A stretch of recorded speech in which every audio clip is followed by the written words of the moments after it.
Hello students, मैं हूं मंजू कुमार गुप्ता और आप देख रहे हैं एनएक्सा क्लासेस। आज हम बात करेंगे क्लास 10th का प्रश्नवाली संख्या 8.1 जो त्रिकोणमिति से रिलेटेड है। आज हम बात करेंगे प्रश्नवाली संख्या 8.1 का प्रश्न संख्या 5 की बात करेंगे। इसमें कहता है कि सेक थीटा बराबर 13/12 हो तो अन्य सभी त्रिकोणमितीय अनुपात ज्ञात करें। तो अन्य सभी त्रिकोणमितीय कौन कौन होता है, इस पर हम बात करेंगे। तो सबसे पहले यहाँ पर देखेंगे कि सेक थीटा बराबर आपका दे दिया है कितना, 13/12। तो इसका मतलब हुआ कि 13/12 देने का मतलब हुआ कि यह 13 जो है वह कर्ण है और 12 जो है वह आधार है। आधार यानी सेक थीटा का मान होता है कर्ण बाई आधार। तो कर्ण का वैल्यू 13 दे दिया, आधार कितना दे दिया 12। तो हमको सभी अन्य त्रिकोणमितीय अनुपात ज्ञात करना है। तो यहाँ पर ध्यान में रखिएगा कि कर्ण दे दिया, आधार दे दिया, तो हम लंब ज्ञात कर लेते हैं। तो लंब कैसे ज्ञात होगा? लंब ज्ञात होगा आपका पाइथागोरस प्रमेय से।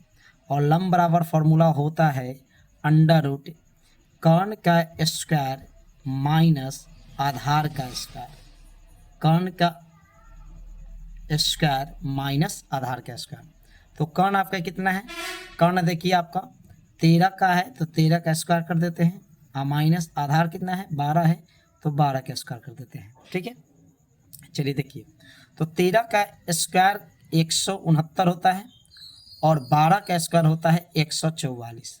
169 में से 144 घटाइएगा तो कितना हो गया 25। यह 25 आ गया आपका लंब। तो 25 का जब वर्गमूल निकालते हैं ना, तो 25 का वर्गमूल निकालते हैं तो क्या आता है 5 आता है। तो लंब आपका कितना आ गया 5, आधार कितना है 12 और कर्ण कितना है 13। ठीक है, तो अन्य सभी त्रिकोणमितीय अनुपात कह रहा है।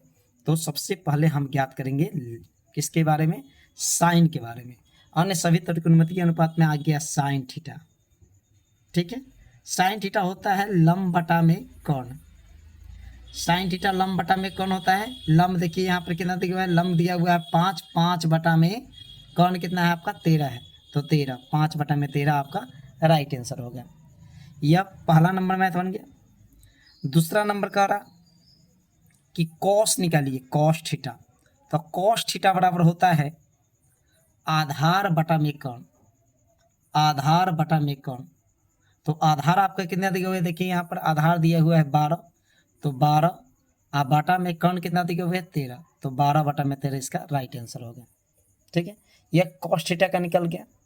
अब किसका निकलेगा? अब निकलेगा आपका तीसरा नंबर निकालेंगे हम लोग टैन थीटा का। टैन थीटा, टैन थीटा होता है लंब बटा में आधार। लंब बटा में क्या होता है? आधार। तो लंब आपका कितना है? लंब देखिए आपका है 5 और आधार आपका कितना है? आधार है 12, तो 5 बटा में 12 इसका राइट आंसर हो गया। चौथा नंबर देखिए आपका क्या है? टैन निकल गया। अब आप निकाल सकते हैं कॉसेक का, निकाल सकते हैं कॉसेक थीटा बराबर। कॉसेक थीटा बराबर होता है आपका कर्ण बटा में लंब। कर्ण बटा में लंब होता है। तो कर्ण बटा में लंब, तो कर्ण कितना आपका दिया हुआ है 13 और लंब अभी निकाले हैं 5, इसका राइट आंसर 13 बटा में 5। एक लास्ट बच जाता है आपका सेक। सेक तो हो है दिया हुआ है ना, तो हमको बच गया लास्ट एक और ज्ञात कर लेते हैं कॉट। कॉट थीटा बराबर होता है आपका आधार बटा में लंब। आधार बटा में लंब, तो आधार आपका कितना दिया हुआ है? आधार दिया हुआ है 12 और लंब आपका कितना दिया हुआ है 5, तो इसका राइट आंसर हो गया 12 बटा में 5। तो यही अन्य त्रिकोणमितीय अनुपात जो थे वह साइन थीटा है, कॉस थीटा है, टैन थीटा है, कॉसेक थीटा है और कॉट थीटा है। और सेक का तो मान दिया हुआ था, तो सेक का मान दिया हुआ था, तो कर्ण और आधार दिया हुआ था, उससे लंब ज्ञात कर देना है। और जब लंब ज्ञात हो जाएंगे तो आपको साइन थीटा का मान होता है लंब बटा में कर्ण, उसका मान पुटअप कर दीजिए, 5 बटा 13 हो गया। कॉस थीटा आधार बटा में कौन सूत्र होते हैं, तो 12 बटा में 13, इसका राइट आंसर हो गया। टैन थीटा लंब बटा में आधार होता है, तो इसका राइट आंसर 5 बटा 12 हो गया। कॉसेक थीटा कर्ण बटा में लंब होता है, इसको राइट आंसर 13 बटा में 5 हो गया। और लास्ट हो गया कॉट थीटा आधार बटा में लंब 12 बटा में 5 हो गया। तो ये रहा चैप्टर 8.1 का प्रश्न संख्या 5 का यह अन्य त्रिकोणमितीय अनुपात ज्ञात करने के लिए कह रहा था, ठीक है ना। तो अन्य सभी त्रिकोणमितीय अनुपात आपको 6 अनुपात आपके सामने है, साइन है, कॉस है, टेन है, कॉसेक है, कॉट है, सेक है, यानी सभी का मान यहाँ पर ज्ञात हो गया।